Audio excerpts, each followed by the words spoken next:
to the bold analysis, ladies and gentlemen. Allow me to start this podcast with this sad news.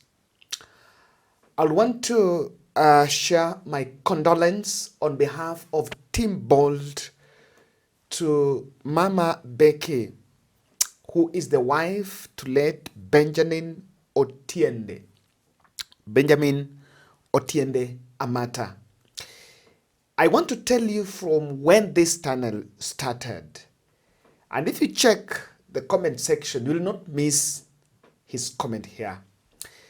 Benjamin passed on last week on Friday. Remember the accident that happened on Nakuru Eldoret Highway at 2 a.m., the mega accident where a lorry rammed on a matatu, and all the 14 passengers passed on.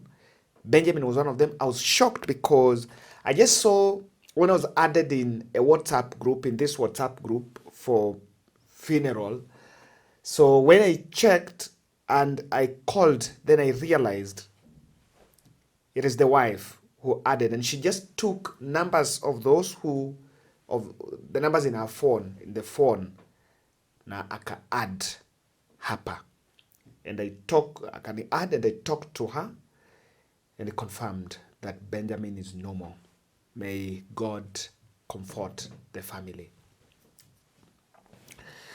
Of course, it comes from Kitale, a place known as Machungwa Sirende. Machungwa Sirende. Yes, Kitale. Now, let me get to this analysis.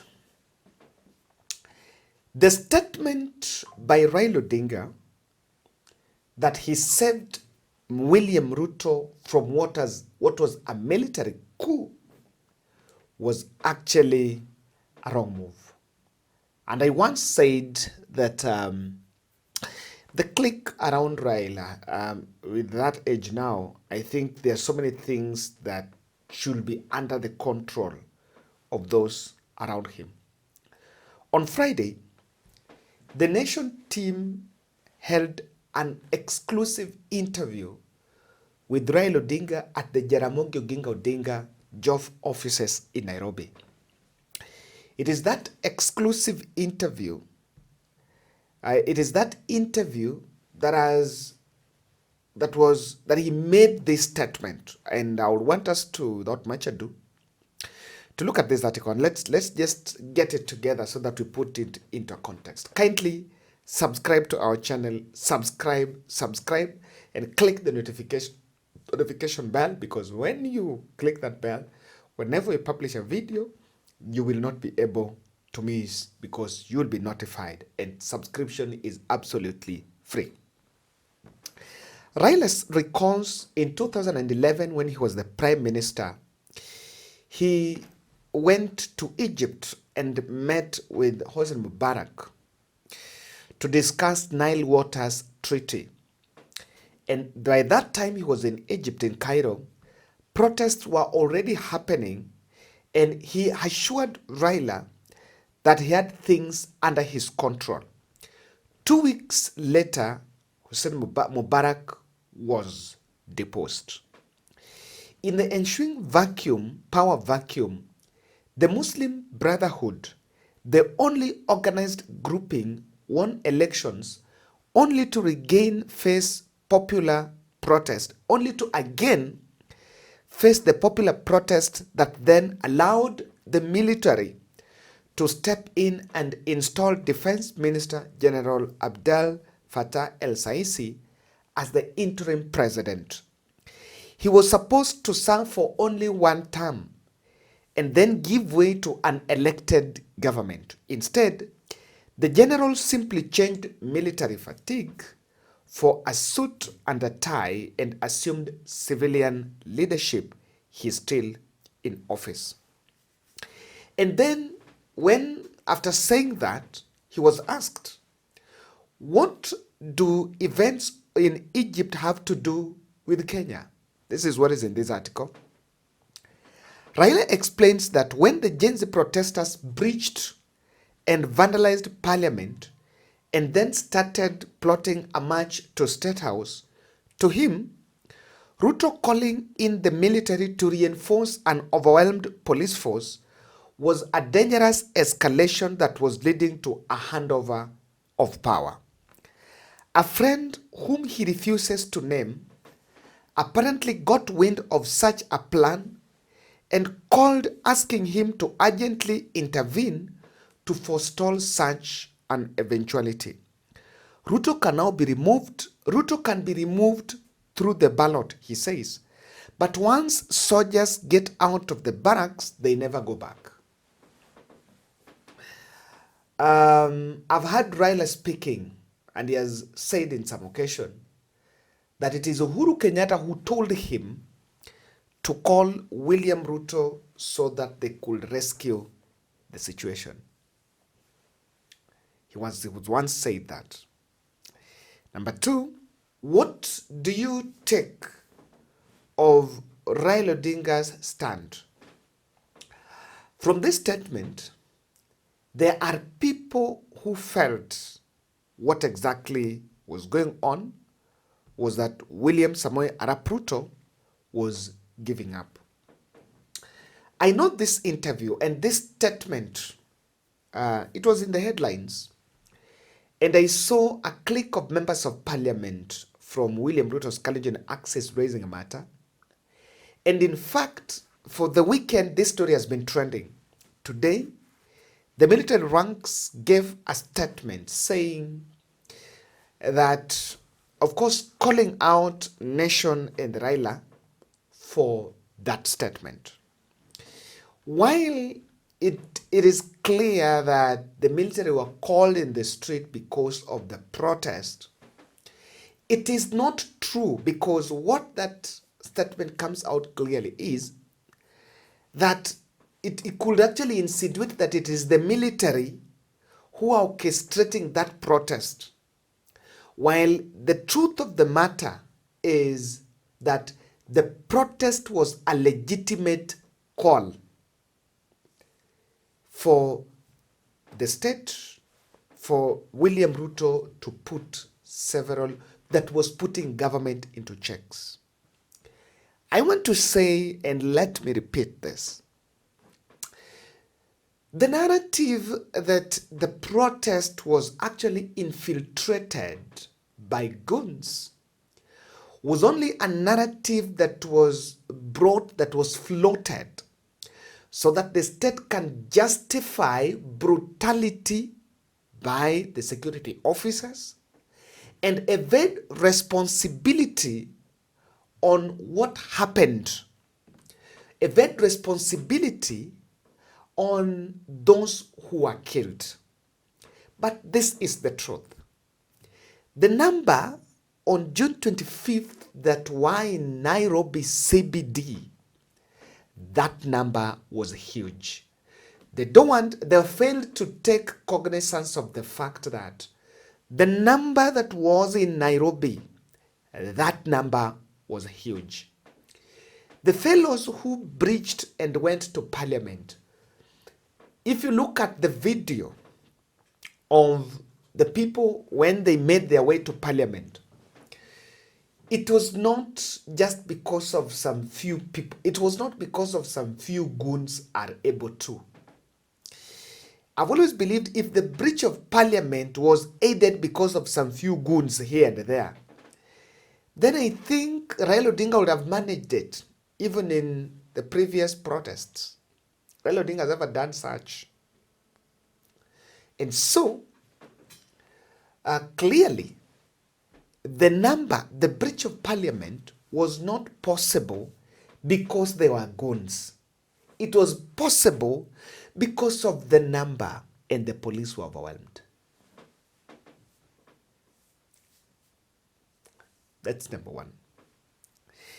Now, when probably when someone brings an impression, and that is what I'm making this, that statement was Raila was not, it was a very wrong one.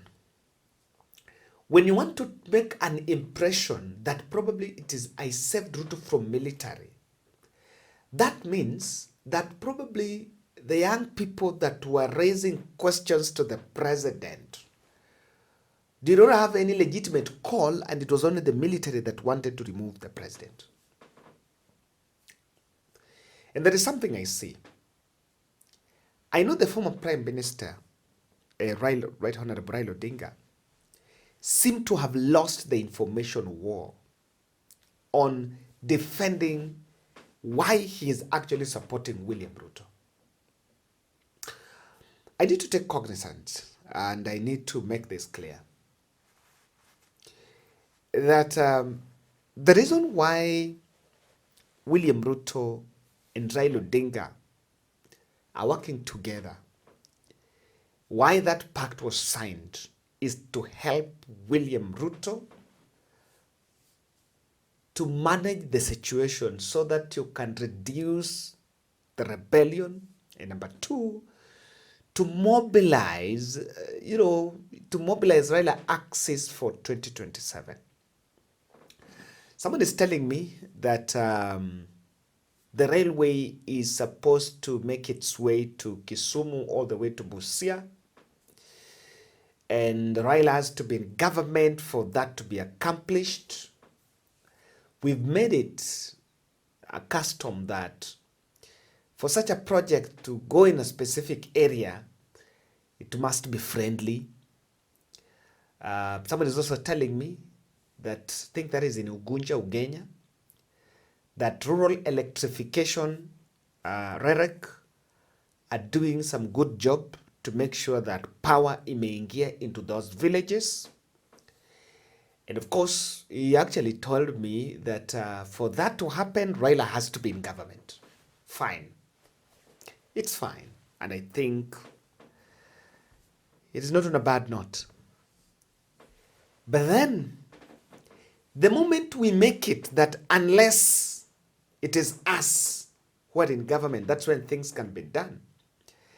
That is the red line. That is the red line. And we will never change this country. That for some roads to be done somewhere, it must be a conducive. That region must be supporting the president. And so he wants to boost the profile of that engagement. Military are sitting pretty uncomfortable with a narrative that what was happening was that military was taking over. Let me talk to elders here, and I want elders to help me. What do you make of Kenyan military taking over? Probably some of us, we are too young to understand that. I want you to take a minute, get to the comment section. I will follow up on what we've said, and I want people who are also experts in that space. If you live in a country that this has ever happened, whether in Africa or somewhere else, or maybe, but it mostly happens in Africa, or you are so informed on that space, what do you take of it? Because look at Burkina Faso. This country needs a reboot. This country we need to drain the whole swamp. It needs a reboot.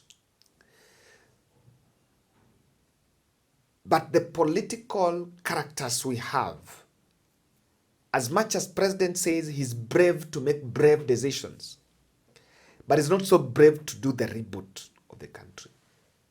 The country needs a laundry to be washed afresh. The person who can do that is neither in Ruto's camp, not in Rigath's camp, not Kalonzo Musyoka, not even Raila. But what we should also question, as Raila says, Mubarak took over in Egypt. From 2011, the military guys took over and there have been no protest.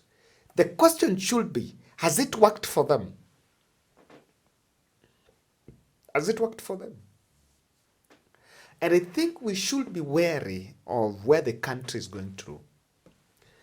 When you listen to a statement by Macharia said that the only free and fair election we've had is 2002. Since then, all of them have been shambolic. That said, then means that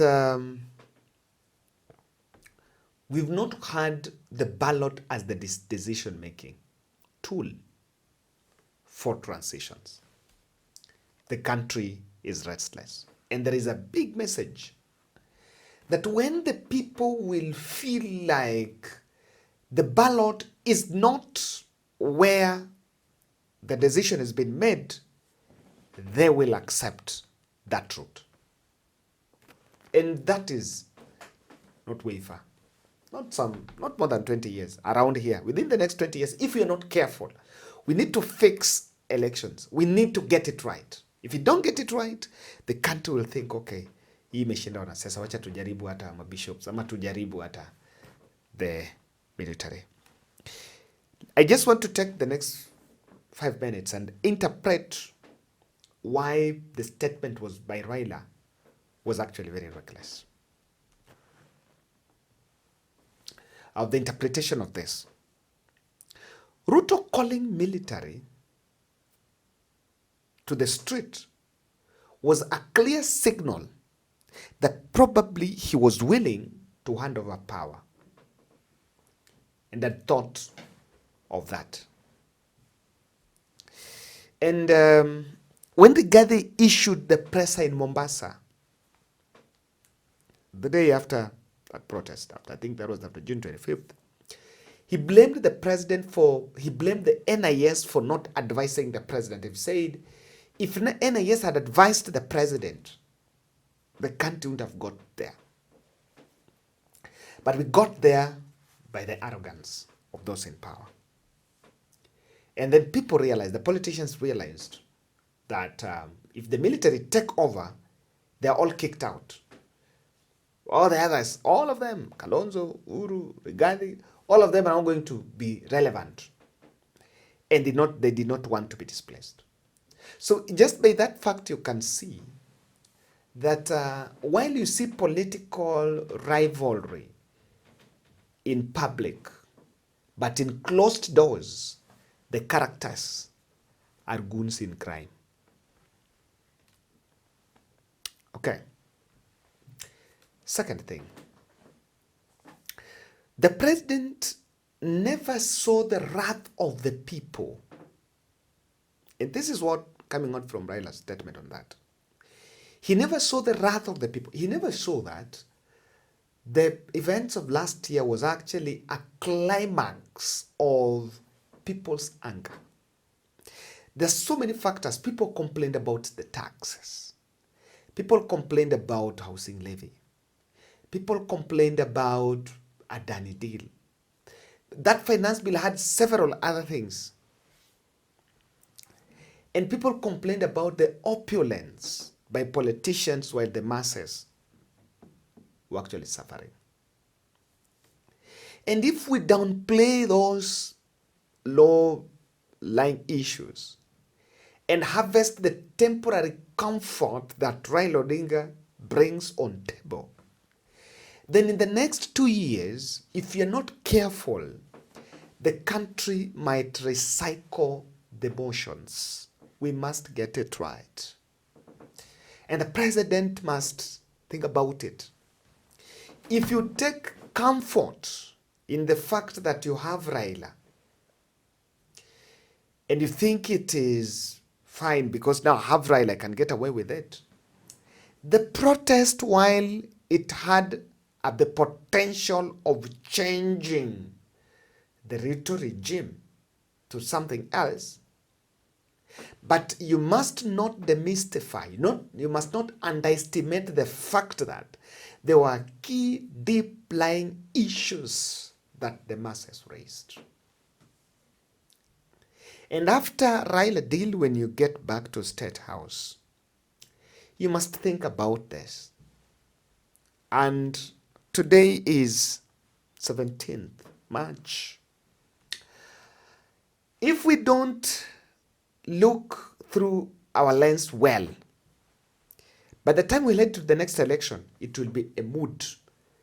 The country might not reinvent the June 25th protest, but that mood might reoccur if we take comfort in Raila. And if you have Raila, I don't know who else will bring it down. And the politicians, the oligarchs must remember, the people received soldiers in the streets. If politicians lose sight of the big picture, Kenya will be comfortable with the military. I still ask again, what does it mean, military taking over? What does it look like? One of my friends was telling me, Kevin, the country should not even think about that. He was telling me, even the things you guys, even the media will not exist. The military will wipe the country. You know? But Raila Odinga is saying that, and he's a co-principal to William Ruto and a close friend. Is soiling the reputation of the military, one of the most respected institutions. And this might strain William Ruto's grip of the military. Let me finish this by saying it. There is a lie and a fallacy that has been made and that has been sold here that Ruto can't lose general election. No, he can't go. Ile kitu iko ni hii. If you count votes 1, 2, 3 up to whatever millions, and the men and women in charge of that exercise announce someone else as the president and not President Ruto, that will be the end of it. The other things are fear-mongering because there will be two options. You refuse, you're announced, you refuse, the country gets out, and when the country gets out, the military takes over. And with that, even William Ruto will not want the military to take over. He will even be willing to give to Gachagua or whoever and not to give to the military. Because they know with military, they're displaced. And their relevance in the whole equation. And they're also not sure whether they will regain it back. I believe that. Someone said, but is it true that when the soldiers leave the camps, they don't go back? But they went back. You know? When soldiers leave, do they go back? Sometimes I think the country might get the reboot. And when the military team decides it is the right thing. Thank you.